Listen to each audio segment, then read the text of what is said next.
আসসালামু আলাইকুম।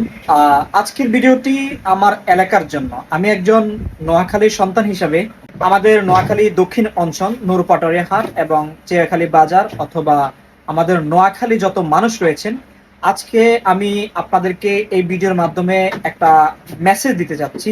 কোনো এক স্বৈরাচার থেকে আমাদের দেশকে হয়তো রক্ষা করেছেন। তো আমরা জানি এই সম্পূর্ণ ক্রেডিটটা হচ্ছে আমাদের ছাত্র ভাইরা যারা আছেন তাদের জন্য। তো আমি যারা রাজনীতি করেন, আমি তাদের উদ্দেশ্যে আজকে কথা বলতে চাই। সেটা হচ্ছে আমাদের নোয়াখালী দক্ষিণ অঞ্চল, যেমন আমার এলাকা নোয়াখালী নূরপাটুরিয়া হাট এবং চেয়াখালী বাজার, যারা নেতৃত্ব রয়েছেন, যারা বিভিন্ন অঙ্গ সংগঠনের নেতৃবৃন্দ রয়েছেন, তাদের উদ্দেশ্যে আমি বলতে চাই, আপনারা ভুলে যাবেন না যে এই